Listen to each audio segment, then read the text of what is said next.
j'accueille maintenant Dominique Loiseau.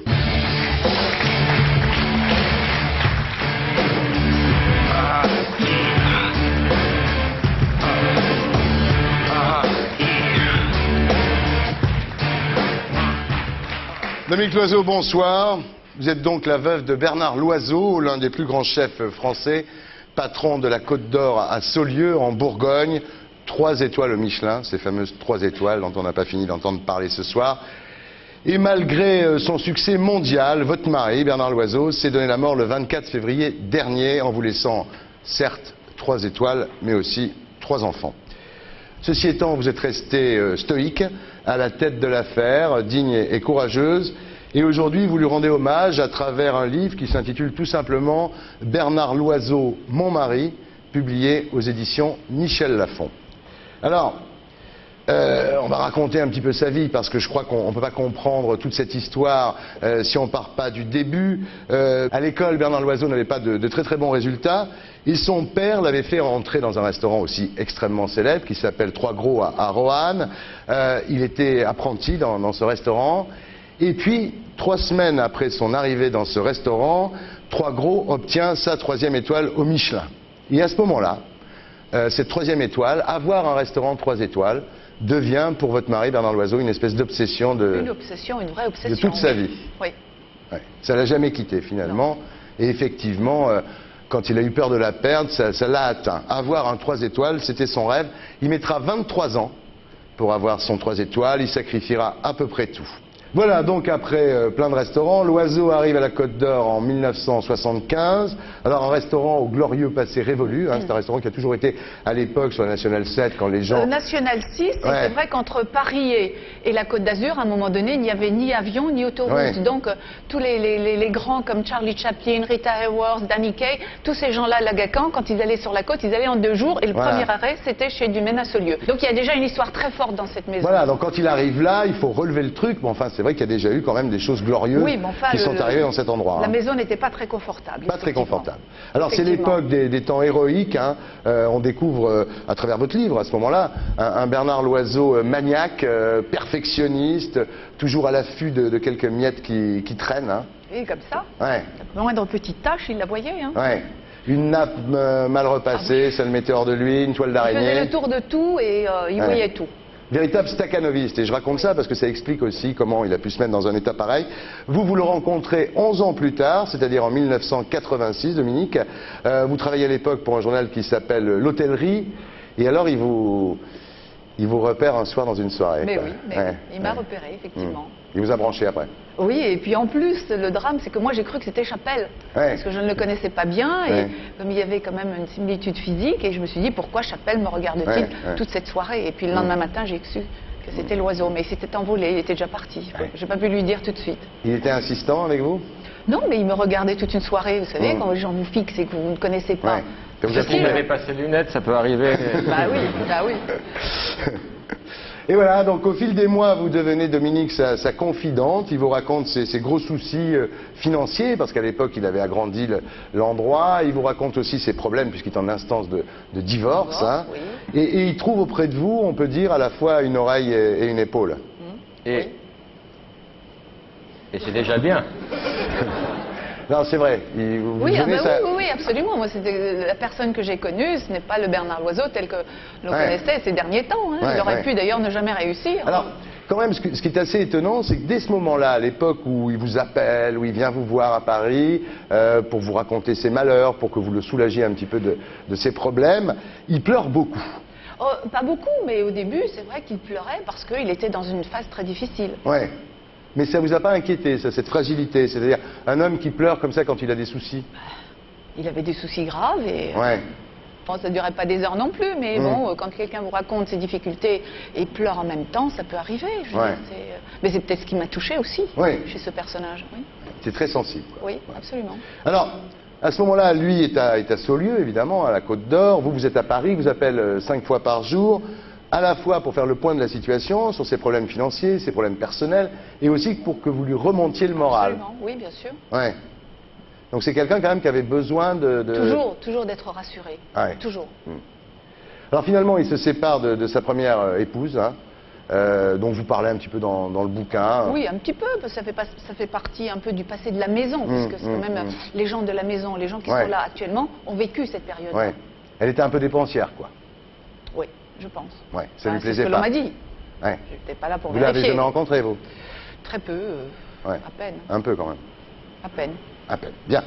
Alors, vous allez vous installer à Saulieu pour les week-ends, et puis finalement vous vous mariez, et il est question d'enfants assez rapidement, ce qui est naturel, et lui vous dit à condition qu'il ne dérange pas le service. Ah oui, il était d'accord pour avoir des enfants, mais il fallait pas que cela le dérange, comme rien ne devait le déranger. Ouais. Ni les vacances, ni ceci, c'était le travail, et il fallait que rien ne le dérange. Donc moi j'avais compris cela, et je me suis dit, les enfants je m'en occuperai. Ouais. Est-ce que vous avez accouché pendant la coupure? Non, mais nous avons déclenché. Voilà. Donc on a pu pour choisir. Pour que ça tombe, voilà. Pas en plein coup de fusil, si je puis dire. Voilà. Mais c'est vrai que pour la première, il n'a pas pu assister, il n'était pas assez courageux. Et en 1991 arrive enfin ce que notre ami l'oiseau attendait depuis. Ça faisait 5 ans qu'il me disait qu'on allait la voir, cette fameuse étoile. Donc je me suis dit, au bout de la 5e année, je ne l'attendais plus. Et elle est arrivée. La 3e étoile, et vous fêtez ça avec Bocuse au son de cette chanson.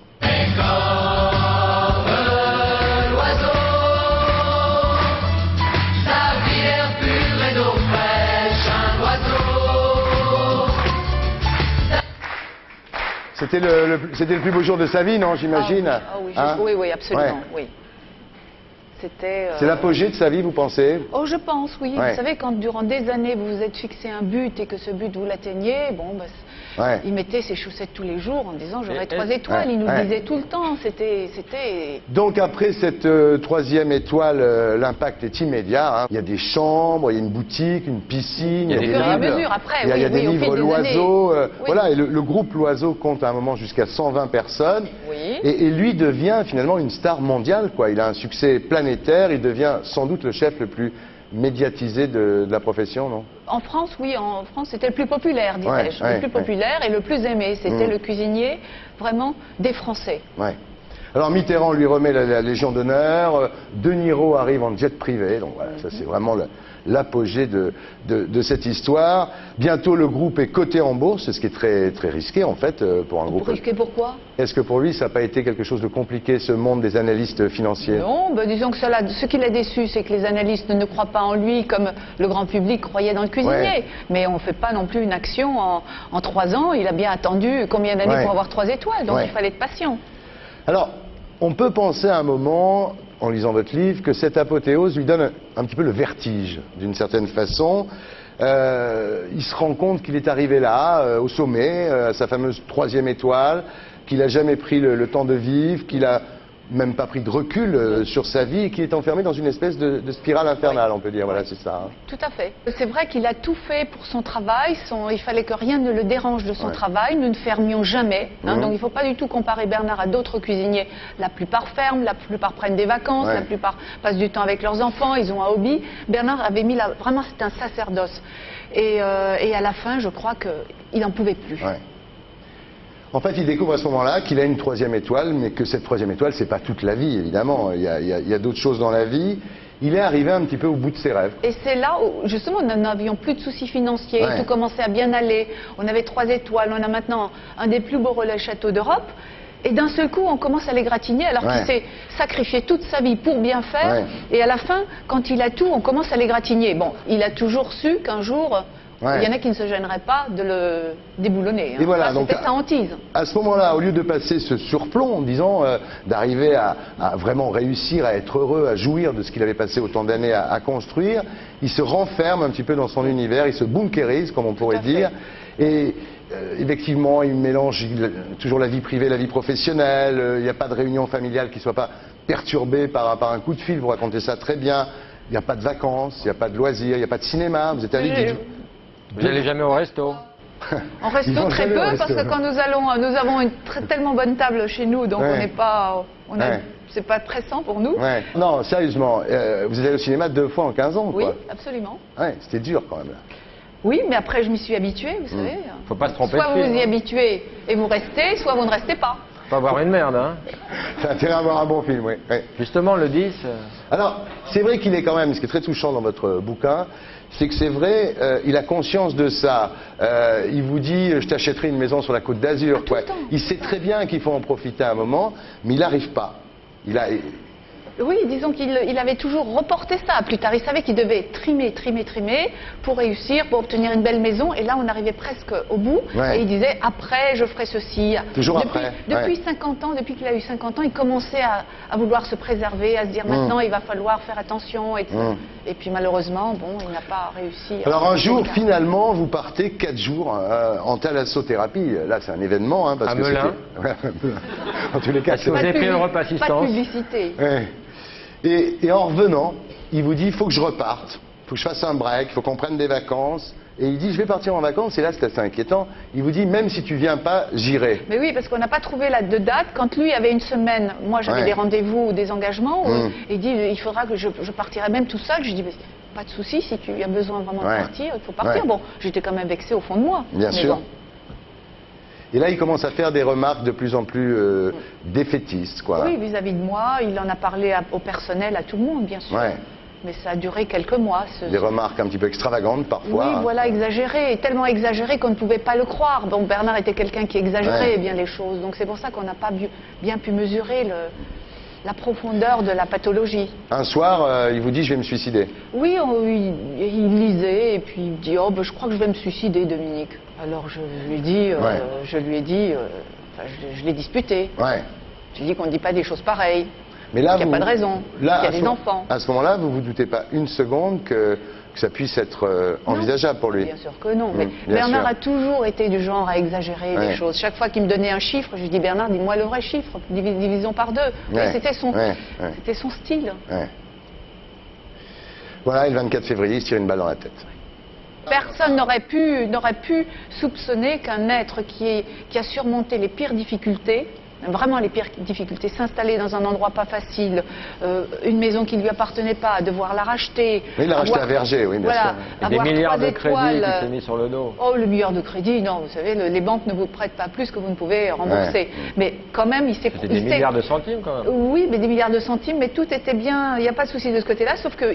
C'est une pression. Oui, et puis il sacrifiait lui-même, je veux dire, sa propre cuisine dans sa maison, on l'a faite en 98, vous voyez, sa propre cuisine. Avant, on avait une petite cuisine Ouais. avec un micro-ondes et C'est puis bien un les four. cordonniers les plus mal chaussés. Ben voilà, non mais lui c'était tout à fait cela. Mais il savait qu'un jour il aurait ça. Et c'est pour ça qu'il disait toujours un jour, un jour. Mais il avait mis peut-être, il s'était peut-être trop privé, c'était Ouais. trop dur. Et on peut peut-être pas durer. Est-ce vous qu'il savez. avait cassé son ressort intérieur, peut-être? Voilà, c'est ce que Ouais. je me demande. Parce que vous avez beau courir, si Ouais. vous ne vous arrêtez pas de temps en temps pour souffler, vous ne courez pas longtemps. Ouais. Est-ce qu'il n'a pas tellement dépensé d'énergie pour les autres qu'il n'en avait plus pour lui? Il était, beaucoup de gens ont dit qu'il est mort de générosité, exactement. Ouais.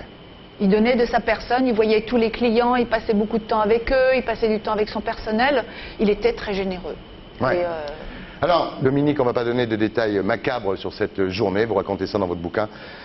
C'est assez touchant. Ce que je retiens, c'est que le soir même, le 24 février, le service est assuré comme à l'accoutumée. oui, ça, moi, je n'y suis pour rien, puisque j'étais à la maison en train de prévenir la famille, les gendarmes arrivaient, donc, et en fait, c'est le directeur de la salle qui Ouais. a décidé de terminer le service. Les clients étaient venus de loin, ils avaient des chambres le soir, on n'allait pas leur dire, écoutez, allez manger à côté. Show must go on, On n'allait pas, Ouais. Ouais, on c'est n'allait ça. pas gâcher leur soirée. C'est ça. Alors ensuite, vous reprenez les rênes du groupe. Rien ne s'arrête. Hein, tout est toujours comme avant. Il y a, Les il y a des équipes, nouveaux oui. plats. Ça marche toujours aussi bien. La clientèle est toujours là. Vous avez fait front, c'est bien. Oui.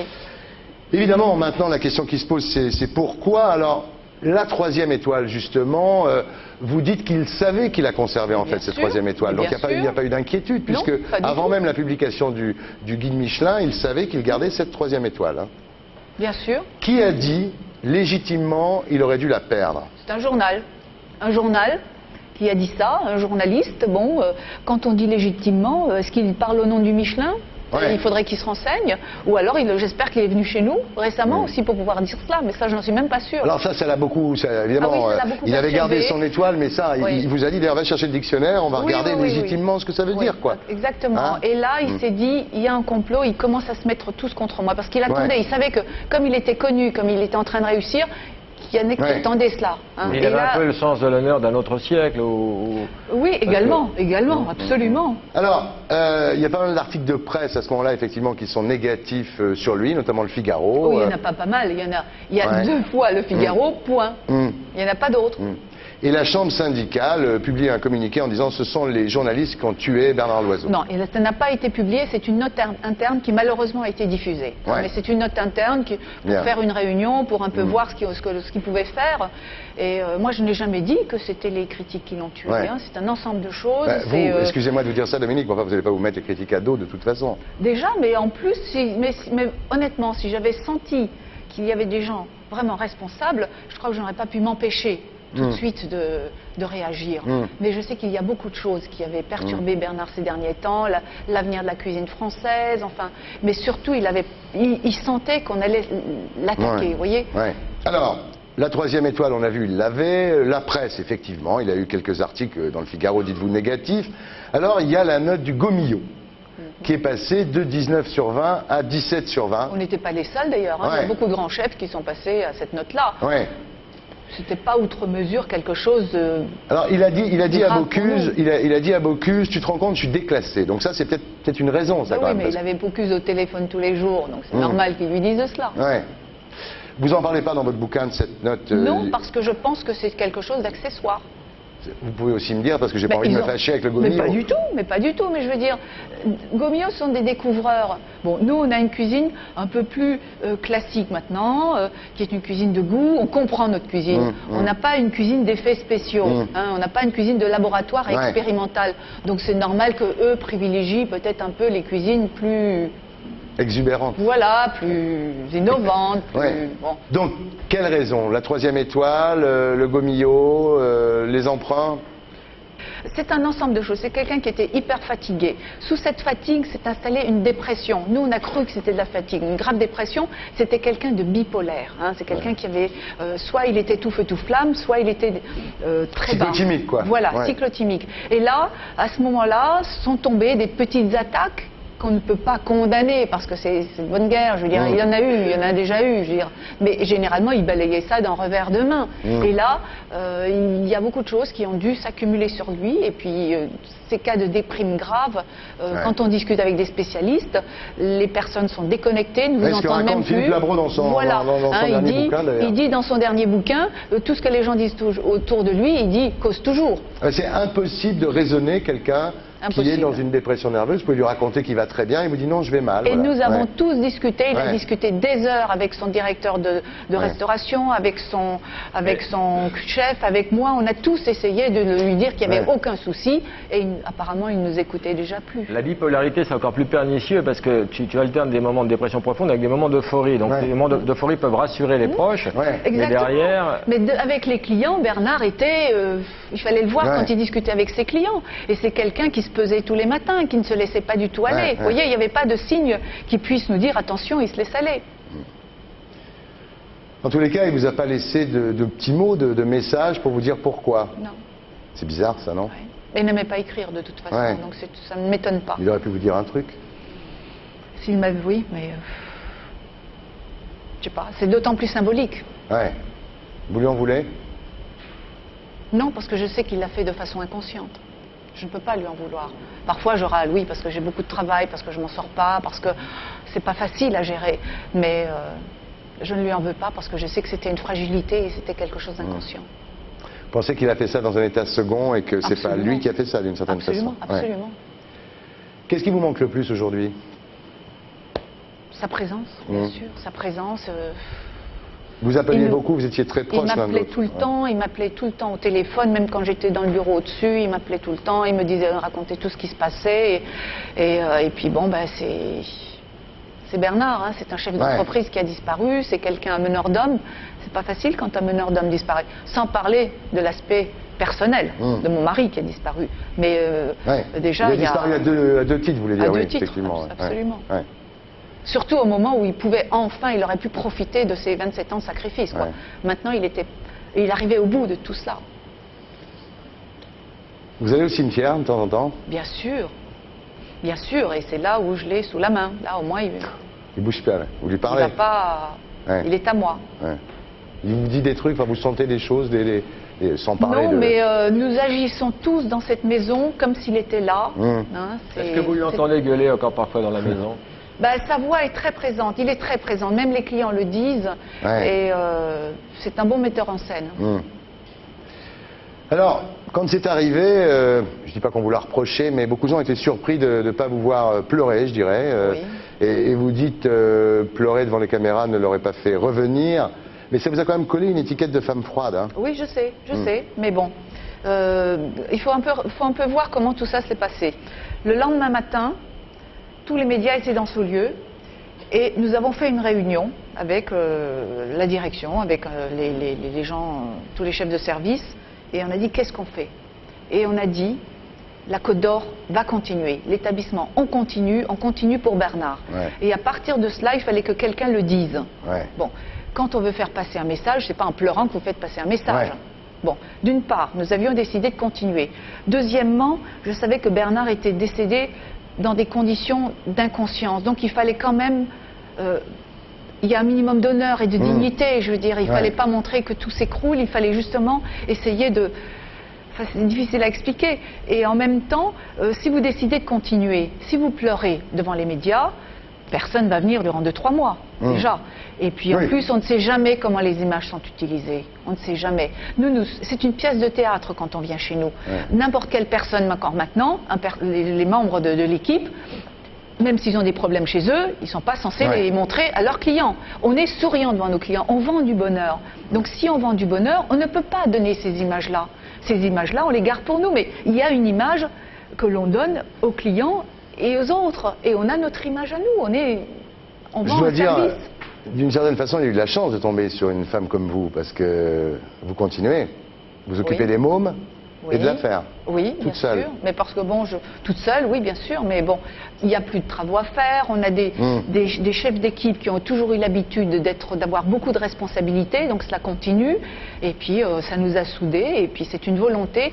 C'est un chef qui fédère. Vous savez, c'est un créateur qui a su transmettre son savoir. Il n'y en a pas beaucoup. Et lui a su le faire.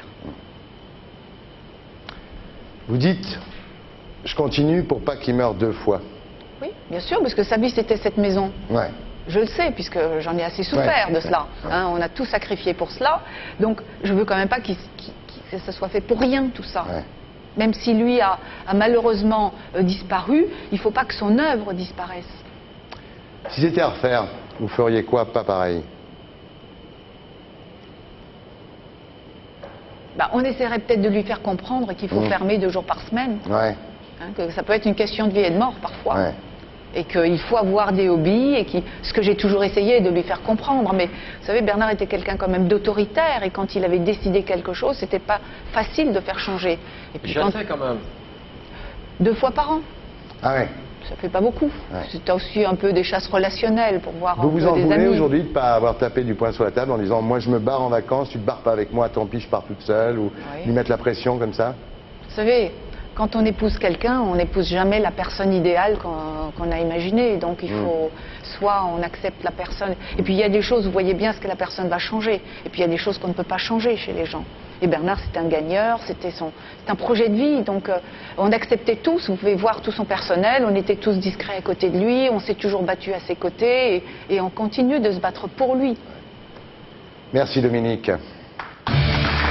Bernard Loiseau, Mon mari, par Dominique Loiseau, un livre qui permet de voir la personnalité de Bernard Loiseau, mais aussi le milieu de la restauration et tout ça. C'est un livre très intéressant. Merci beaucoup.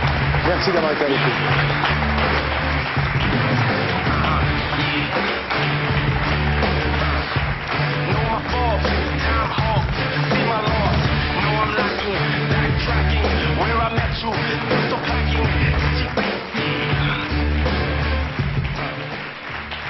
Voilà, Bernard Loiseau, Mon mari, par Dominique Loiseau, c'est aux éditions Michel Lafon. Et maintenant...